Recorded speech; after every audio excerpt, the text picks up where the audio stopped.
है आप सभी का प्रिंसी की पाठशाला में। तो आज हम एक नया टॉपिक शुरू करने वाले हैं जो कि जीएस का प्रैक्टिस सेट होगा, यानी कि क्वेश्चंस जो होंगे वो हमारे जीएस के होंगे यूपी पुलिस कांस्टेबल के लिए। ठीक है, आज ये हमारी पहली क्लास रहने वाली है, तो क्लास नंबर 1 आज हम करेंगे। ठीक है, उम्मीद है आपको क्लास बहुत पसंद आएगी, बस क्लास को पूरा देखिएगा। जीएस का practice set number class number 1। ठीक है, पहले क्वेश्चन की तरफ बढ़ते हैं। पहला क्वेश्चन है हमारा, ग्रेट बैरियर रीफ निम्नलिखित में से किस देश के तट पर स्थित है? बताएंगे ग्रेट बैरियर रीफ जो है वो किस देश के तट पर है? ऑस्ट्रेलिया, दक्षिण अफ्रीका, फिलीपींस या फिर इंडोनेशिया। तो ये ग्रेट बैरियर रीफ जो है वो ऑस्ट्रेलिया में है। कहाँ पर है? ऑस्ट्रेलिया में। ये जो है ऑस्ट्रेलिया के क्वींसलैंड में है। कहाँ है? क्वींसलैंड में, ऑस्ट्रेलिया के क्वींसलैंड में है। इसमें 400 प्रकार की रीफ हैं, यानी कि 400 प्रकार की जो है प्रवाल पाई जाती हैं। ठीक है, और इसकी जो लंबाई है, इसकी लंबाई कितनी है? 1900 किलोमीटर से भी अधिक इसकी जो है लंबाई है। तो ग्रेट बैरियर रीफ जो है ये, इसकी जो लंबाई है 1900 किलोमीटर से भी अधिक है और ये ऑस्ट्रेलिया में स्थित है। ठीक है, और इसमें एक great barrier reef marine park है जिसकी स्थापना जो है 1975 में की गई थी। क्या है? Great barrier reef marine park, इसी नाम से एक मरीन पार्क है जो कि 1975 में बनाया गया था। ठीक है, अगले क्वेश्चन की तरफ बढ़ते हैं। नेक्स्ट क्वेश्चन है, निम्नलिखित में से कौन 1946 में भारत की संविधान सभा के अध्यक्ष थे? बताएंगे 1946 में संविधान सभा के अध्यक्ष कौन बने थे? डॉक्टर BR अम्बेडकर, सरदार वल्लभ भाई पटेल, डॉक्टर राजेंद्र प्रसाद या फिर जवाहरलाल नेहरू। तो आंसर हो जाएगा हमारा option number 3, doctor Rajendra Prasad जो है संविधान सभा के अध्यक्ष बने थे। 9 दिसंबर 1946 को संविधान सभा का गठन किया गया था। 9 दिसंबर 1946 को संविधान सभा का जो है गठन किया गया था और इसके जो अध्यक्ष चुने गए थे वो राजेंद्र प्रसाद चुने गए थे। ठीक है, डॉक्टर राजेंद्र प्रसाद इसके अध्यक्ष चुने गए थे। ठीक है, ये स्थायी अध्यक्ष थे। कैसे थे? स्थायी। ठीक है, और 26 नवंबर जो है 1949 को संविधान पे हस्ताक्षर हुए थे। क्या हुए थे? हस्ताक्षर हुए थे। 26 नवंबर 1949 को संविधान के अंतिम प्रारूप पर हस्ताक्षर हो गए थे। ठीक है, हस्ताक्षर करने के बाद जब संविधान पूरा बन गया था तब इन्होंने अपने अध्यक्ष पद से जो है इस्तीफा दे दिया था। ये डेट इसलिए बताई गई है 26 नवंबर 1949 को इन्होंने इस्तीफा दे दिया था क्योंकि संविधान का जो है प्रारूप बन गया था। तो 9 दिसंबर 1946 से लेकर के 26 नवंबर 1949 तक डॉक्टर राजेंद्र प्रसाद जो है संविधान सभा के स्थायी अध्यक्ष रहे हैं। ठीक है, रहे थे। नेक्स्ट क्वेश्चन की तरफ बढ़ते हैं। अगला क्वेश्चन है हमारा, प्रयाग प्रशस्ति की रचना निम्नलिखित में से किसके द्वारा संस्कृत में की गई थी? बताएंगे प्रयाग प्रशस्ति की रचना किसने की थी? भवभूति, हरिशेन, बौधायन या फिर बाणभट्ट। तो प्रयाग प्रशस्ति की रचना जो की थी वो हरिशेन ने की थी। ऑप्शन नंबर बी हमारा सही जवाब हो जाएगा, हरिशेन ने की थी। प्रशस्ति जो है एक संस्कृत का शब्द है, संस्कृत में ही रचना हुई थी, जिसका अर्थ क्या है? प्रशस्ति का अर्थ क्या है? प्रशंसा। क्या अर्थ है इसका? प्रशंसा, यानी कि तारीफ करना किसी की। ठीक है, क्या हो जाएगा? तारीफ, प्रशंसा, है ना। चलो अगले क्वेश्चन की तरफ बढ़ते हैं। नेक्स्ट है हमारा, निम्नलिखित में से कौन सी भारत के पूर्वी तट पर स्थित खारे पानी की सबसे बड़ी लैगून झील है? भारत के पूर्वी तट पर पूछ रहा है, खारे पानी की सबसे बड़ी झील है कौन सी है? लोनार क्रेटर झील, कोलेरू झील, चिल्का झील या फिर पंचभद्रा नामक झील। तो चिल्का झील जो है वो पूर्वी तट पर खारे पानी की सबसे बड़ी झील है। इसे जो है 1981 में 1981 में रामसर कन्वेंशन में जो है शामिल किया गया था। ये सबसे बड़ी लैगून झील है भारत के पूर्वी तट पर। ठीक है, अगले क्वेश्चन की तरफ बढ़ते हैं। अगला क्वेश्चन है हमारा, श्वेत प्रकाश, ये यहाँ पर टाइपिंग मिस्टेक है, श्वेत प्रकाश कितने रंगों से मिलकर बना होता है? तो बताएंगे श्वेत प्रकाश जो है वो कितने रंगों से बना होता है? 7, 5, 8 या फिर 6। तो श्वेत प्रकाश जो है वो 7 रंगों से बना होता है। 7 कलर कौन कौन से होते हैं उनको याद करने की शॉर्ट ट्रिक हम देख लेते हैं। विबग्योर से हम याद कर सकते हैं, VIBGYOR, विबग्योर से हम याद कर सकते हैं, यानी कि वॉयलेट पहला होता है, वॉयलेट, फिर है इंडिगो, नेक्स्ट है हमारा ब्लू, फिर है हमारा ग्रीन कलर यानी कि हरा रंग, फिर है हमारा येलो कलर यानी कि पीला रंग, फिर है ऑरेंज, यानी कि नारंगी कलर, और लास्ट में है हमारा रेड कलर, लाल रंग। ठीक है, अगले क्वेश्चन की तरफ बढ़ते हैं। नेक्स्ट है हमारा, निम्नलिखित में से किसके द्वारा निर्मित समुद्र के एक संकीर्ण चैनल द्वारा श्रीलंका द्वारा भारत से अलग होता है? तो बताएंगे एक जो भारत जो है श्रीलंका से किस चैनल के द्वारा अलग होता है? मकासर जलडमरू मध्य, 8 डिग्री चैनल, मैसीना जलडमरू मध्य, या फिर पाक जलडमरू मध्य और मन्नार की खाड़ी। तो भारत और श्रीलंका को अलग करने वाला जो चैनल है वो पाक जलडमरू मध्य है और मन्नार की खाड़ी है। अक्सर लोग कंफ्यूज होते हैं कि पाक नाम लिखा है तो पाकिस्तान में होगा, नहीं, पाक ये जो है ये भारत और श्रीलंका को अलग करता है। ठीक है, इसमें एडम ब्रिज है जिसकी की लंबाई जो है वो 50 किलोमीटर है। कितना है? एडम ब्रिज की लंबाई जो है 50 किलोमीटर है।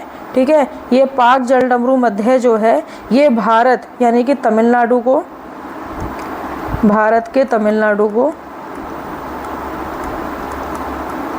श्रीलंका के जाफना से जोड़ता है। श्रीलंका में जाफना नामक जगह है, जाफना से जोड़ता है। ठीक है, जलडमरू मध्य है। अगले क्वेश्चन की तरफ बढ़ते हैं। नेक्स्ट है हमारा, सोनपुर पशु मेला प्रत्येक वर्ष भारत के निम्नलिखित में से किस राज्य में आयोजित होने वाला एक सांस्कृतिक कार्यक्रम है? बताएंगे सोनपुर पशु मेला कहाँ पर लगता है? सिक्किम में, बिहार में, उड़ीसा में या फिर असम में? तो सोनपुर पशु मेला जो है वो बिहार में लगता है और ये एशिया का सबसे बड़ा पशु मेला है। कौन सा है? एशिया का सबसे बड़ा पशु मेला है। ठीक है, बात करते हैं सिक्किम में। सिक्किम के अन्य मेलों की बात करते हैं तो एक हमारा लोसार है, सिक्किम में लोसार उत्सव है, सागा दावा है।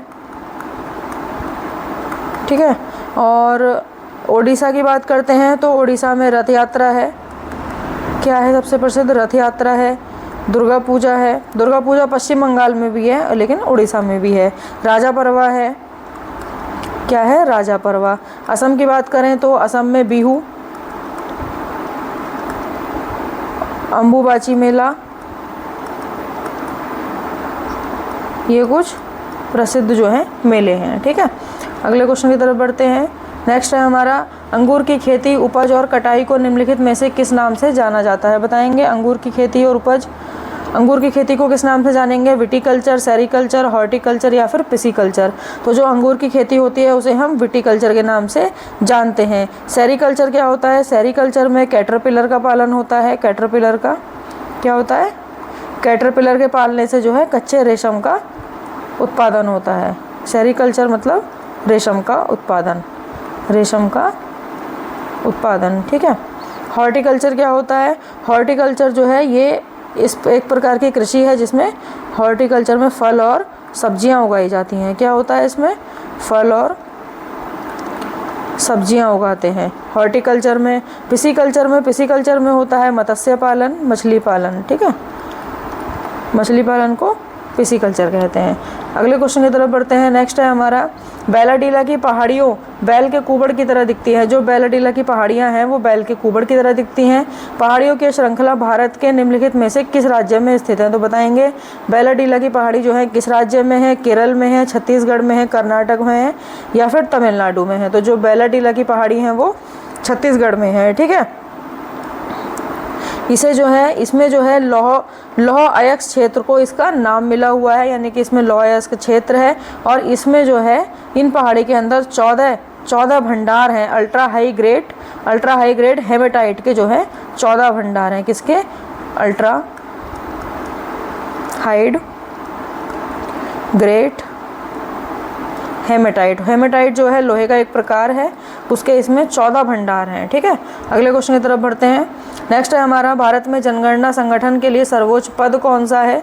बताएंगे जनगणना संगठन के लिए कौन सा पद है? उप महापंजीयक, जनगणना अधिकारी, वरिष्ठ तकनीकी निदेशक या फिर भारत के महापंजीयक एवं जनगणना आयुक्त? तो यही ऑप्शन नंबर डी हमारा सही आंसर है। भारत के महापंजीयक एवं जनगणना आयुक्त का जो पद है वो जनगणना संगठन के लिए जो है सर्वोच्च पद है और ये संविधान के अनुच्छेद आर्टिकल 148 में दिया गया है। संविधान के आर्टिकल 148 में दिया गया है। बात करें जनगणना की तो सबसे पहली जनगणना जो है 1892 में हुई है ना। किसके शासनकाल में? मेयो के शासनकाल में जो है 1872 में सबसे पहली जनगणना हुई थी। ठीक है, अगले क्वेश्चन की तरफ बढ़ते हैं। नेक्स्ट है हमारा कुमार संभवम निम्नलिखित में से किस लेखक की साहित्यिक कृति है? बताएंगे कुमार संभवम किसने लिखी है? कालिदास ने, कलहड़ ने, महादेवी ने या फिर भारवी ने? तो कुमार संभवम जो है महाकवि कालिदास ने लिखी है। ये एक महाकाव्य था। क्या था? कुमार संभवम जो है एक महाकाव्य था। इसके अलावा कालिदास की रचनाएं मालविकाग्निमित्रम,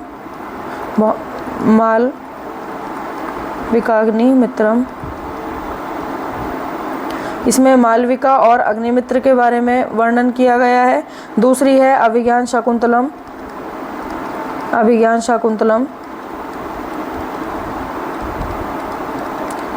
ये कालिदास की कुछ प्रसिद्ध रचना है। एक है उज्जैन के शासक जो थे कालिदास जो थे, ये उज्जैन के शासक राजा विक्रमादित्य के दरबारी कवि थे, है ना। और मेघदूत भी है इनकी रचना। ठीक है, अगले क्वेश्चन की तरफ बढ़ते हैं। नेक्स्ट है हमारा विश्व पुस्तक दिवस प्रत्येक वर्ष निम्नलिखित में से किस दिन मनाया जाता है?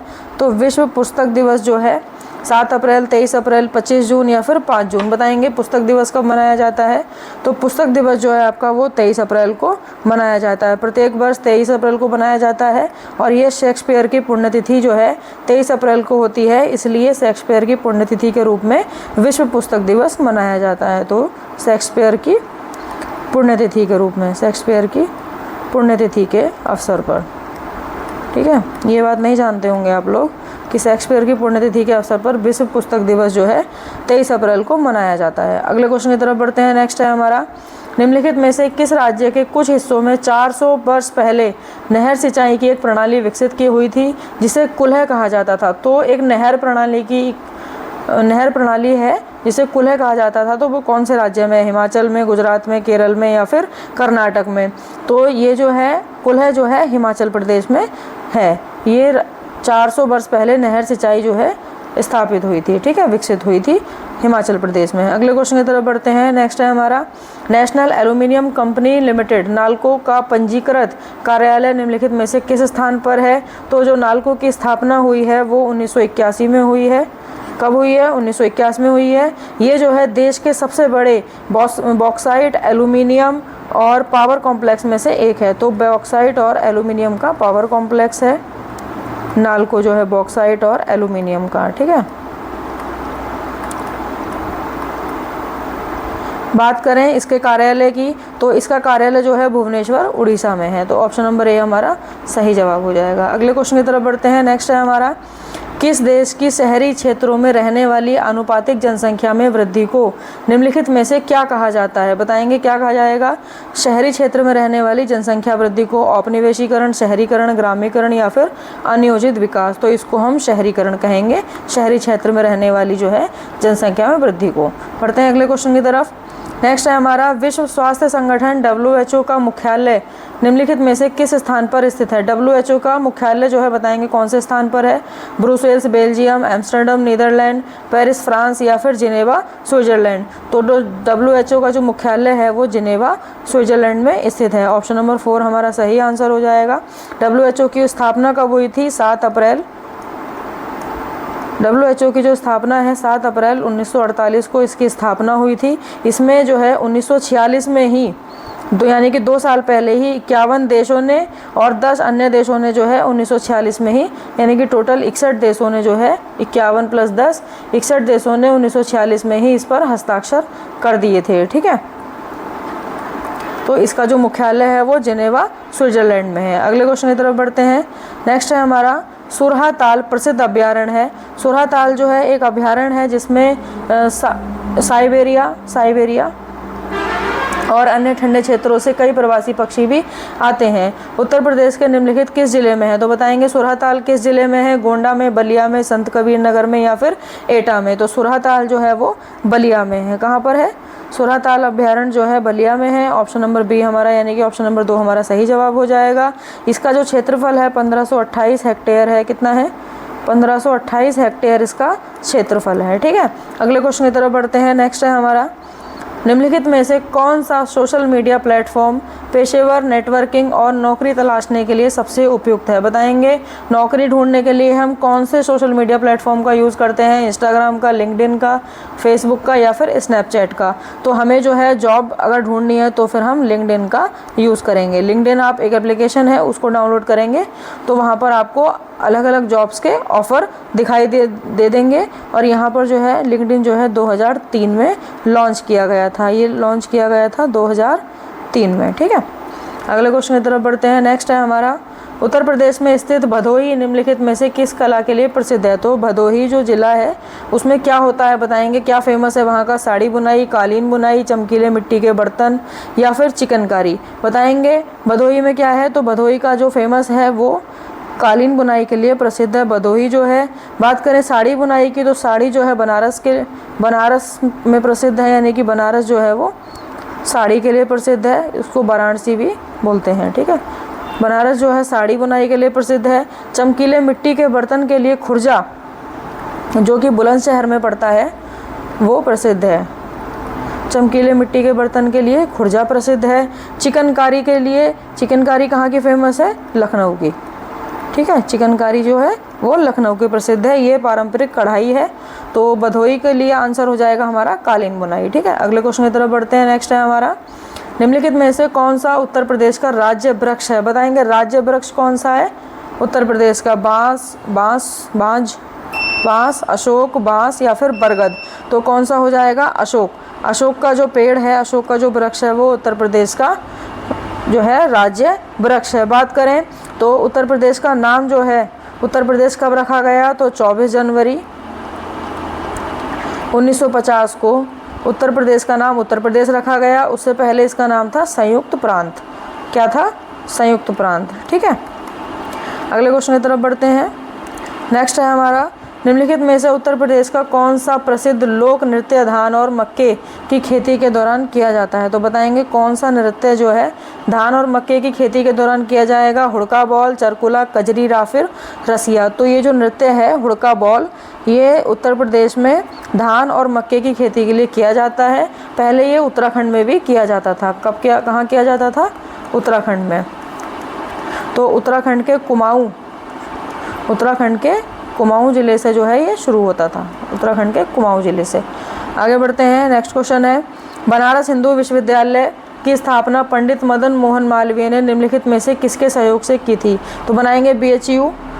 बताएंगे BHU की स्थापना जो है पंडित मदन मोहन मालवीय ने किसके सहयोग से की थी? मैडम भीकाजी कामा, सरदार वल्लभ भाई पटेल, डॉक्टर एनी बेसेंट या फिर रविन्द्रनाथ टैगोर? तो BHU की जो स्थापना है वो डॉक्टर एनी बेसेंट और पंडित मदन मोहन मालवीय ने की थी। कब हुई थी इसकी स्थापना? 1898 में, यानी कि 1898 में जो है इसकी स्थापना हुई थी। 1916 में जो है बनारस हिंदू विश्वविद्यालय जो है स्थापित किया गया। 1916 में विश्वविद्यालय बनाया गया।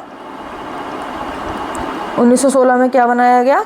विश्वविद्यालय बनाया गया। ये जो है एक सेंट्रल यूनिवर्सिटी है, यानी कि केंद्रीय विश्वविद्यालय है, सेंट्रल यूनिवर्सिटी है जो कि यूपी में स्थित है। कहाँ पर है? यूपी में, बनारस। ठीक है, अगले क्वेश्चन की तरफ बढ़ते हैं। नेक्स्ट है हमारा, मथुरा निम्नलिखित में से किसकी जन्मस्थली है जिसे ब्रजभूमि के नाम से भी जाना जाता है? सबसे इजी क्वेश्चन आया था एग्जाम में, है ना, सबसे इजी क्वेश्चन था ये। तो मथुरा में किसकी जन्मस्थली है? बताएंगे भगवान गणेश की, भगवान शिव की, भगवान राम की या फिर भगवान कृष्ण की? तो ये आंसर हो जाएगा ऑप्शन नंबर डी, भगवान कृष्ण की जन्मभूमि है। ये जो है ब्रजभूमि के नाम से भी प्रसिद्ध है, तो ब्रजभूमि के नाम से भी प्रसिद्ध है। ठीक है, अगले क्वेश्चन की तरफ बढ़ते हैं। नेक्स्ट है हमारा, अकबर का मकबरा निम्नलिखित में से किस स्थान पर स्थित है? बताएंगे अकबर का मकबरा जो है कहाँ पर है? उन्नाव में, सिकंदरा में, एटा में या फिर रामपुर में? तो अकबर का मकबरा जो है वो सिकंदरा में स्थित है। ठीक है, इसका जो निर्माण है वो 1605 में अकबर के द्वारा शुरू किया गया था और जहांगीर ने इसे पूरा कराया। जहांगीर था अकबर का बेटा, जहांगीर ने पूरा कराया निर्माण। ठीक है, जहांगीर ने इसका निर्माण जो है अकबर के मकबरे का पूरा किया। ठीक है, अगले क्वेश्चन की तरफ बढ़ते हैं। नेक्स्ट है हमारा, विमुद्रीकरण को निम्नलिखित में से किस नाम से भी जाना जाता है? विमुद्रीकरण को इंग्लिश में बोलते हैं डीमोनेटाइजेशन। क्या कहते हैं? डीमोनेटाइजेशन। या फिर अवमूल्यन भी कहते हैं। तो किस नाम से जानेंगे? नकदी रहित, नई मुद्रा, नोटबंदी या फिर कोई मुद्रा नहीं। तो विमुद्रीकरण जो है वो नोटबंदी है, यानी कि जब नोट बंद हो जाते हैं। तो भारत में अब तक कब कब विमुद्रीकरण हुआ है, यानी कि नोटबंदी हुई है? 3 बार। कितनी बार हुई है? 3 बार। सबसे पहले हुई थी 1946 में, दूसरी बार हुई थी 1978 में, 1978 में मोरारजी देसाई की, उस समय मोरारजी देसाई जो थे पीएम थे, प्रधानमंत्री थे। तीसरी बार हुई थी 2016 में, इस समय पीएम कौन है? पीएम नरेंद्र मोदी। ठीक है,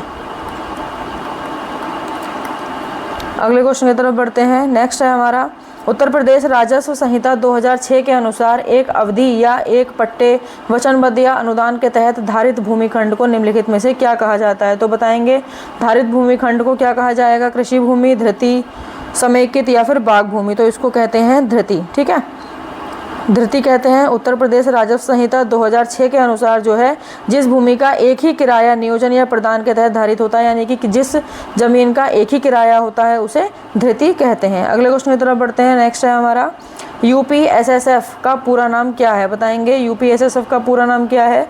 Uttar Pradesh social security force, Uttar Pradesh special security force, Uttar Pradesh social source force या फिर ऑप्शन नंबर डी है Uttar Pradesh solid security force. तो यूपीएसएसएफ का पूरा नाम हो जाएगा Uttar Pradesh special security force. क्या हो जाएगा? Uttar Pradesh special security force, इसका पूरा नाम हो जाएगा।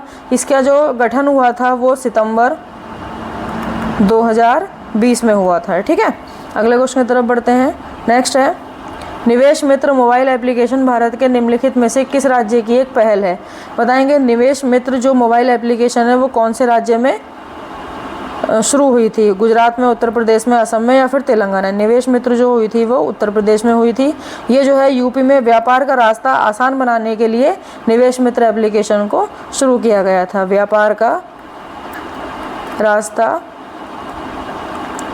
आसान बनाने के लिए इसको शुरू किया गया था। ठीक है, निवेश मित्र एप्लीकेशन को। ठीक है, अगले क्वेश्चन की तरफ बढ़ते हैं। नेक्स्ट है हमारा, निम्नलिखित में से कौन सा वाक्य जीएसटी के लिए सही नहीं है? यानी कि 3 वाक्य सही हैं, चौथा जो है एक सही नहीं है। नहीं वाले क्वेश्चन को ध्यान देंगे तो बताएंगे कौन सा सही नहीं है। जीएसटी एक गंतव्य आधारित कर है, बिल्कुल सही बात है। माल और सेवाओं पर कई प्रकार के कर लगाए जाते हैं, हाँ जी, अलग अलग प्रकार के कर जो है लगाए जाते हैं। जीएसटी एकल प्रशासन के तहत पूरे देश में सामान्य कानून प्रक्रिया है, नहीं। एकल प्रशासन के तहत जो है पूरे देश में सामान्य कानून प्रक्रिया नहीं है। अगला पढ़ते हैं, जीएसटी इनपुट टैक्स क्रेडिट या मूल्य के घटाव के लाभ के साथ एक ही दर पर वस्तुओं और सेवाओं दोनों पर एक ही उगाही, व्यापक उगाही और वसूली है, बिल्कुल सही बात है। ऑप्शन नंबर सी हमारा गलत आंसर है। बात करें जीएसटी के बारे में तो जीएसटी जो है वो 1 जुलाई 2017 से लागू हुई थी भारत में। ये एक इनडायरेक्ट कर है, यानी कि अप्रत्यक्ष कर है। इनडायरेक्ट टैक्स है, अप्रत्यक्ष कर है। जीएसटी का पूरा नाम क्या है? Goods and service tax, goods and service tax. ठीक है, इनको याद रखेंगे। इसमें अलग अलग टैक्स रेट होते हैं, जैसे कि 5% हो गया, 12% हो गया, 18% हो गया, 28% हो गया। इस तरह से इसमें टैक्स की दरें होती हैं। अगले क्वेश्चन की तरफ बढ़ते हैं। नेक्स्ट है हमारा, ईमेल में भरोसेमंद स्रोत बनकर दुर्भावनापूर्ण कारणों के लिए संवेदनशील जानकारी जैसे user name, password, credit card आदि विवरण प्राप्त करने का प्रयास क्या कहलाता है? यानी कि ये जो है आप बताएंगे, कंप्यूटर का क्वेश्चन है कि ईमेल में अगर आपको कोई जान पहचान का पर्सन है और वो आपको ईमेल में आप उस पर विश्वास करते हैं तो फिर वो आपका user name, password, credit card का जो डिटेल मांगेगा, यानी कि वो आपके साथ जो है दिक्कत पैदा करने वाला है आपके अकाउंट वगैरह के साथ, तो फिर उसको क्या कहेंगे? लोसिंग कहेंगे, फिशिंग कहेंगे, सोर्सिंग कहेंगे या फिर चीटिंग कहेंगे?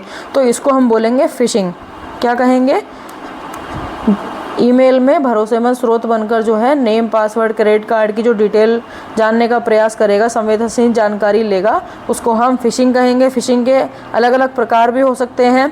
तो एक तो पहला ये हो गया ईमेल फिशिंग, दूसरा हो गया एसएमएस फिशिंग, यानी कि आपके मैसेज के साथ आपको मैसेज के माध्यम से भी धोखाधड़ी हो सकती है। दूसरा है कैलेंडर फिशिंग। नेक्स्ट है हमारा पेज हाईजैकिंग। आपका पेज भी हाईजैकिंग, जैसे कि फेसबुक वगैरह हाईजैक कर लेते हैं, यानी कि फेसबुक आप कहते हैं कि मेरा फेसबुक जो है हैक हो गया है ना, स्पीयर फिशिंग हो गया, क्लोन हो गया, वॉइस फिशिंग हो गया। तो ये सब जो है फिशिंग के प्रकार हैं। अगले क्वेश्चन की तरफ बढ़ते हैं। नेक्स्ट है हमारा, टका निम्नलिखित में से किस देश की मुद्रा है? सबसे इजी क्वेश्चन है, बताएंगे टका किसकी देश की मुद्रा है? बांग्लादेश की, सर्बिया की, थाईलैंड की या फिर तुर्की की? तो टका जो है बांग्लादेश की मुद्रा है। बांग्लादेश की राजधानी क्या है? ये ढाका, ये राजधानी है, और टका जो है मुद्रा है। सर्बिया की जो मुद्रा है सर्बियाई दिनार है। सर्बिया की मुद्रा क्या है? दिनार। थाईलैंड की मुद्रा क्या हो जाएगी? थाई बहत। क्या हो जाएगी थाईलैंड की मुद्रा? बहत। और तुर्की की मुद्रा क्या हो जाएगी? लीरा। तुर्की की लीरा। इनकी राजधानी के बारे में बात करें तो बांग्लादेश की राजधानी क्या है? बांग्लादेश की राजधानी है ढाका, और ये इसकी मुद्रा है टका। सर्बिया की राजधानी क्या है? सर्बिया की राजधानी है बेलग्रेड। क्या हो जाएगी? बेलग्रेड। थाईलैंड की राजधानी क्या है? सबको पता ही है ये तो, बैंकॉक। और तुर्की की राजधानी क्या है? अंकारा। तुर्की की राजधानी क्या है? अंकारा है। ठीक है, अगले क्वेश्चन की तरफ बढ़ते हैं। नेक्स्ट है हमारा, निम्नलिखित में से कौन सा पुरस्कार सहकारी और दूध उत्पादक कंपनियों को आगे बढ़ने और प्रतिस्पर्धी भावना उत्पन्न करने के लिए प्रेरित करने हेतु दिया जाता है? बताएंगे कौन सा पुरस्कार जो है दूध उत्पादक कंपनियों को आगे बढ़ाने और उनमें जो है कॉम्पिटिटिव भावना जो है उत्पन्न करने के लिए दिया जाता है? कौन सा पुरस्कार है? अर्जुन पुरस्कार, द्रोणाचार्य, ध्यानचंद। ये तीनों पुरस्कार तो खेल के पुरस्कार हैं, तो ये तो ऑप्शन से एलिमिनेट करके भी हम लगा सकते थे। राष्ट्रीय गोपाल रत्न पुरस्कार जो है वो सहकारी और दूध उत्पादक कंपनियों में लिया गया है। ये जो है 2023 में शुरू किया गया है। ठीक है, 2023 से इसमें भाग ले रहे हैं सब। अगले क्वेश्चन की तरफ बढ़ते हैं। नेक्स्ट है हमारा, निम्नलिखित में से कौन सा बंदरगाह कच्छ गुजरात में स्थित है? बताएंगे कौन सा बंदरगाह स्थित है गुजरात में? पारादीप, मुरगांव, कांडला, ये मामुरगोवा मिस्टेक है यहाँ पर, मामुरगोवा बंदरगाह और कांडला बंदरगाह, जिसको दीनदयाल बंदरगाह भी कहते हैं, या फिर जवाहरलाल नेहरू बंदरगाह। तो बताएंगे गुजरात में कौन सा है? कांडला बंदरगाह। ठीक है, गुजरात में जो है कांडला बंदरगाह है। पारादीप की बात करें तो पारादीप बंदरगाह कहाँ पर है? उड़ीसा में। कहाँ पर है? उड़ीसा में है। मामुरगोवा कहाँ पर है? गोवा में। ठीक है, और जवाहरलाल नेहरू बंदरगाह कहाँ पर है? महाराष्ट्र में। ठीक है, नेक्स्ट क्वेश्चन की तरफ बढ़ते हैं। अगला क्वेश्चन है हमारा, हाल ही में श्री अमित शाह ने निम्नलिखित में से किस स्थान पर national cooperative dairy federation of India NCDFI के मुख्यालय की आधारशिला रखी है? तो बताएंगे कहाँ पर रखी है? जयपुर में, गांधीनगर में, आणंद में या फिर बेंगलुरु में? तो ये आधारशिला रखी है आणंद में। ठीक है, ये सहकारी डेयरी शेयर्स का शीर्ष संगठन है, यानी कि जो ये national cooperative dairy federation of India का जो है शीर्ष जो है ये संगठन है, शीर्ष संगठन है। ठीक है, अगले क्वेश्चन की तरफ बढ़ते हैं। नेक्स्ट है हमारा, निम्नलिखित में से कौन खुदाई खिदमतगार का संस्थापक था? जो खुदाई खिदमतगार जो है उनके संस्थापक कौन थे? बदरुन तैयब जी, मोहम्मद अली जिन्ना, खान अब्दुल गफ्फार खान या फिर मौलाना आज़ाद? तो खुदाई खिदमतगार आंदोलन के जो संस्थापक थे वो खुदाई खिदमत खान अब्दुल गफ्फार खान थे, यानी कि ऑप्शन नंबर सी हमारा सही आंसर हो जाएगा। खान अब्दुल गफ्फार खान को बादशाह खान भी कहते थे। क्या कहते थे? बादशाह खान भी कहा जाता था। ठीक है, और सीमांत गांधी भी कहा जाता था। सीमांत गांधी जो इनका उपनाम है ये बहुत प्रसिद्ध है, इनको सीमांत गांधी भी कहते थे और बादशाह खान भी कहते थे। ठीक है, अगले क्वेश्चन की तरफ बढ़ते हैं। नेक्स्ट है हमारा, निम्नलिखित में से किसने हाल ही में कोच्चि लक्षद्वीप द्वीप समूह submarine optical fibre connection KLISOFC का उद्घाटन किया है? तो किसने किया था उद्घाटन? डॉक्टर S जयशंकर, श्री नरेंद्र मोदी, श्री राजनाथ सिंह या फिर श्री अमित शाह? तो ये उद्घाटन जो किया था ये श्री नरेंद्र मोदी ने किया था। ठीक है, इसमें जो परियोजनाएं हैं वो 1150 करोड़ रुपए से अधिक की जो हैं परियोजनाएं विकसित होंगी इसके तहत। ठीक है, परियोजना। अगले क्वेश्चन की तरफ बढ़ते हैं। नेक्स्ट है हमारा, केंद्रीय मंत्रिमंडल ने हाल ही में भारत और निम्नलिखित में से किस देश के बीच प्रवासन और गतिशीलता समझौते को मंजूरी दी है? तो बताएंगे केंद्रीय मंडल ने कि भारत और किस देश के साथ जो है समझौता किया है, तो इटली, नेपाल, जर्मनी या फिर श्रीलंका। तो ये समझौता जो हुआ है वो भारत और इटली के बीच में हुआ है। ठीक है, अगले क्वेश्चन की तरफ बढ़ते हैं। नेक्स्ट है हमारा और आज का लास्ट क्वेश्चन है, 38 क्वेश्चन की हमारी सीरीज़ है। यूपी पुलिस के प्रैक्टिस सेट में 38 क्वेश्चंस आते हैं जीएस के सेट में।